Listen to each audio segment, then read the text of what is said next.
Família Crescer, a paz do Senhor. Continuando nossa leitura bíblica, Atos capítulo 26. Então Agripa disse a Paulo: você tem permissão para falar em sua defesa. A seguir, Paulo fez sinal com a mão e começou a sua defesa. Rei Agripa, considero-me feliz por poder estar hoje em tua presença para fazer a minha defesa contra todas as acusações dos judeus, e especialmente porque estás bem familiarizado com todos os costumes e controvérsias deles. Portanto, peço que me ouças pacientemente. Todos os judeus sabem como tenho vivido desde pequeno, tanto em minha terra natal como em Jerusalém. Eles me conhecem há muito tempo e podem testemunhar, se quiserem, que, como fariseu, vivi de acordo com a seita mais severa da nossa religião. Agora estou sendo julgado por causa da minha esperança no que Deus prometeu aos nossos antepassados. Esta é a promessa que as nossas 12 tribos esperam que se cumpram, cultuando a Deus com fervor dia e noite. É por causa desta esperança, ó Rei, que estou sendo acusado pelos judeus, porque os senhores acham impossível que Deus ressuscite os mortos. Eu também estava convencido de que deveria fazer todo o possível para me opor ao nome de Jesus, o Nazareno. E foi exatamente isso que fiz em Jerusalém, com a autorização dos chefes dos sacerdotes. Lancei muitos santos na prisão, e quando eles eram condenados à morte, eu dava o meu voto contra eles. Muitas vezes ia de uma sinagoga para outra a fim de castigá-los, e tentava forçá-los a blasfemar. Em minha fúria contra eles, cheguei aí a cidades estrangeiras para persegui-los. Numa dessas viagens, eu estava indo para Damasco, com autorização e permissão dos chefes dos sacerdotes. Por volta do meio-dia, ó rei, estando eu a caminho, vi uma luz do céu, mais resplandecente que o sol, brilhando ao meu redor e ao redor dos que iam comigo. Todos caímos por terra.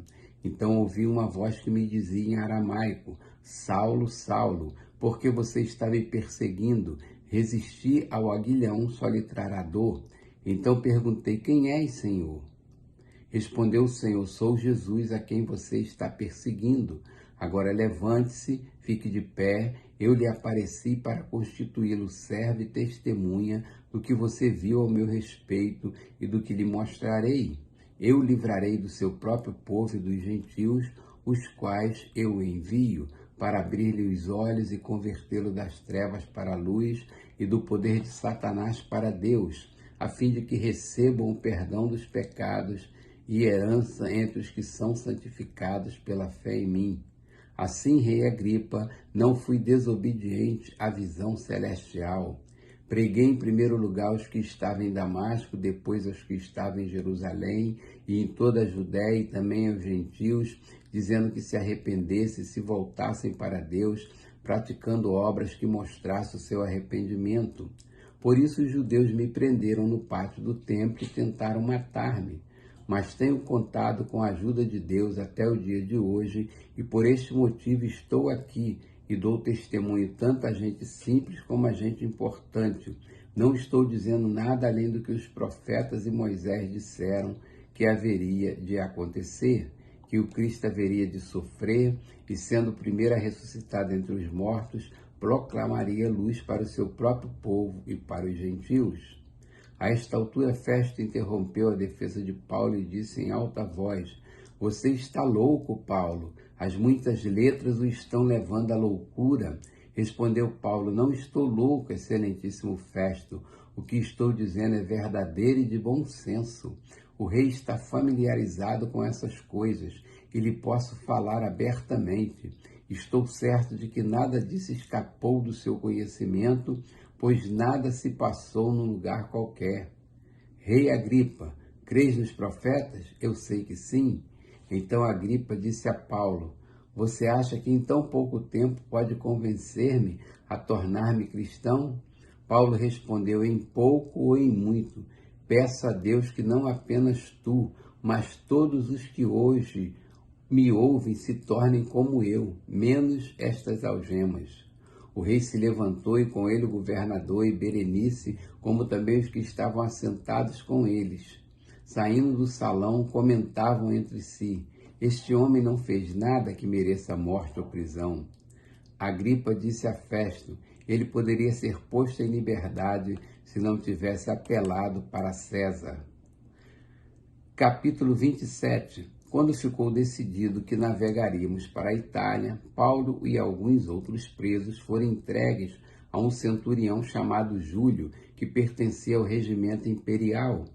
Embarcamos num navio de Adramítio, que estava de partida para alguns lugares da província da Ásia, e saímos ao mar, estando conosco Aristarco, um macedônio de Tessalônica. No dia seguinte, ancoramos em Sidom, e Júlio, num gesto de bondade para com Paulo, permitiu-lhe que fosse ao encontro dos seus amigos, para que estes suprisse as suas necessidades. Quando partimos de lá, passamos ao norte de Chipre, porque os ventos nos eram contrários. Tendo atravessado o mar aberto ao longo da Cilícia e da Panfilha, ancoramos em Mirra, na Lícia. Ali o centurião encontrou um navio alexandrino que estava de partida para a Itália, e nele nos fez embarcar. Navegamos vagarosamente por muitos dias e tivemos dificuldades para chegar a Cenido, não sendo possível prosseguir em nossa rota devido aos ventos contrários. Navegamos ao sul de Creta, defronte a Salmona. Costeamos a ilha com dificuldade e chegamos a um lugar chamado Bons Portos, perto da cidade de Laceia. Tínhamos perdido muito tempo e agora a navegação se tornara perigosa, pois já havia passado o jejum.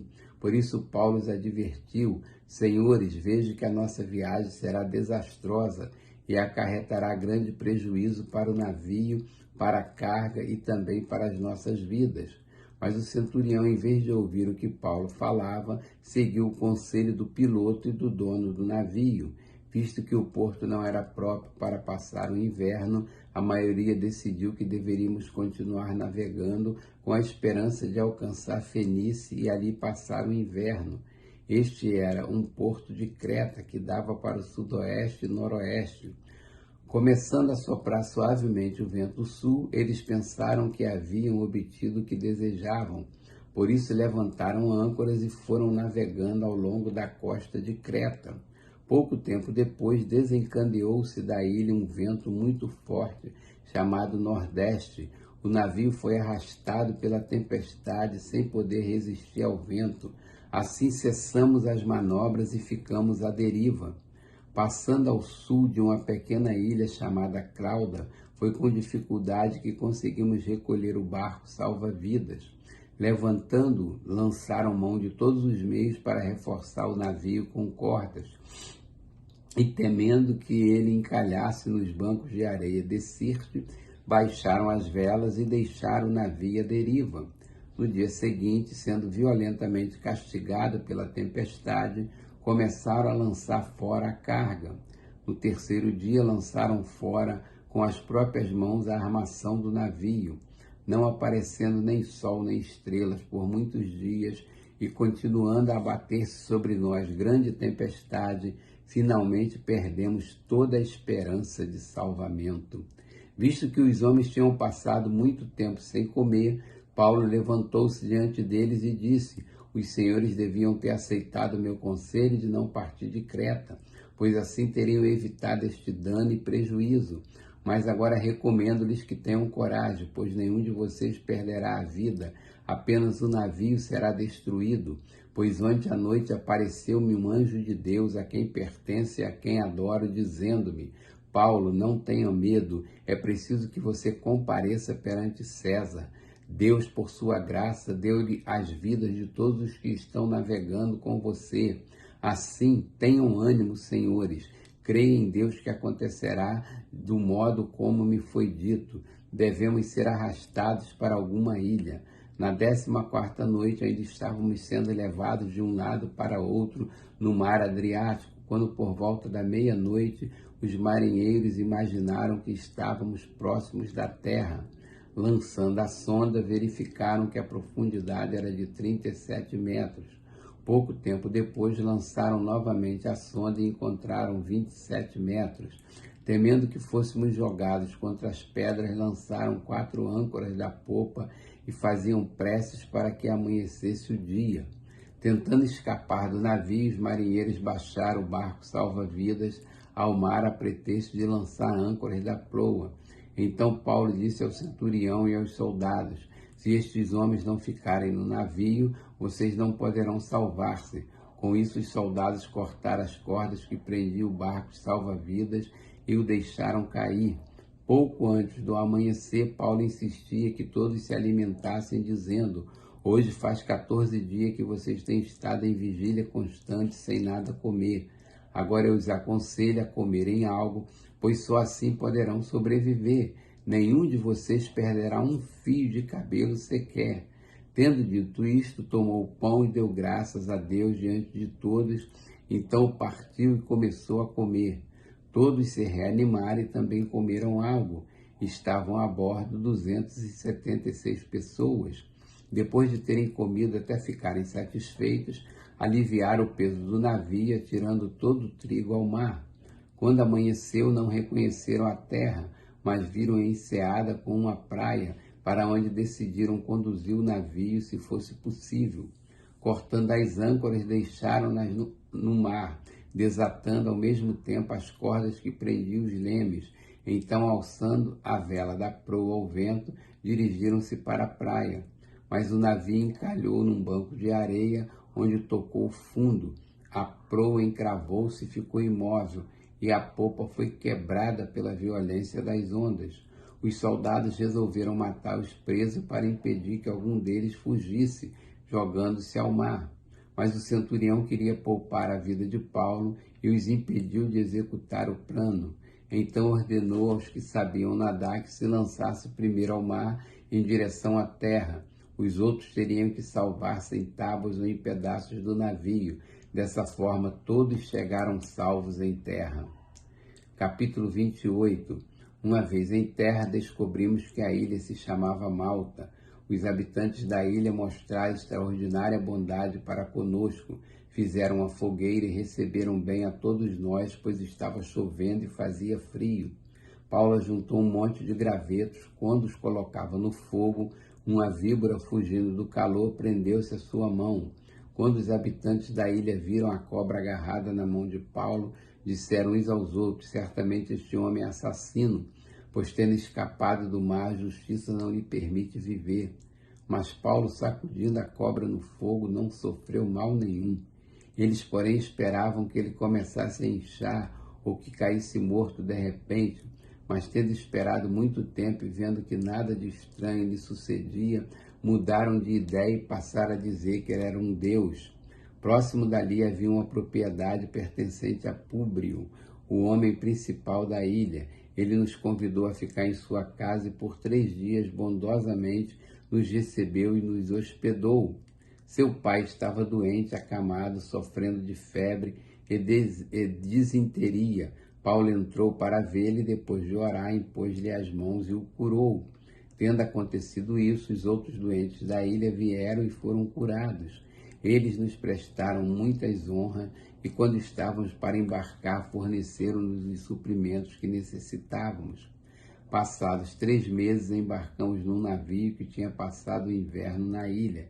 Era um navio alexandrino que tinha por emblema os deuses gêmeos Castor e Pólux. Aportando em Siracusa, ficamos ali 3 dias. Dali partimos e chegamos a Régio.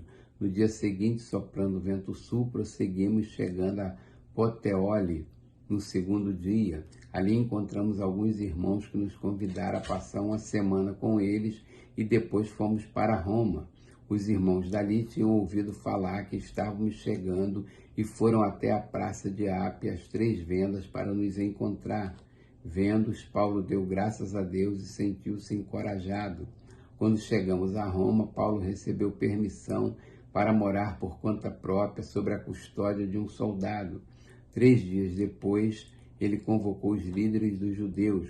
Quando estes se reuniram, Paulo lhes disse: meus irmãos, embora eu não tenha feito nada contra o nosso povo, nem contra os costumes dos nossos antepassados, fui preso em Jerusalém e entregue aos romanos. Eles me interrogaram e queriam me soltar, porque eu não era culpado de crime algum que merecesse pena de morte. Todavia, tendo os judeus feito objeção, fui obrigado a apelar para César, não porém por ter alguma acusação contra o meu próprio povo. Por essa razão pedi para vê-los e conversar com vocês, por causa da esperança de Israel que estou preso com essas algemas. Eles responderam: não recebemos nenhuma carta da Judéia a seu respeito, e nenhum dos irmãos que vieram de lá relatou ou disse qualquer coisa de mal contra você. Todavia queremos ouvir de sua parte o que você pensa, pois sabemos que por todo lugar há gente falando contra esta seita. Assim combinaram encontrar-se com Paulo em dia determinado, indo em grupo ainda mais numeroso ao lugar onde ele estava.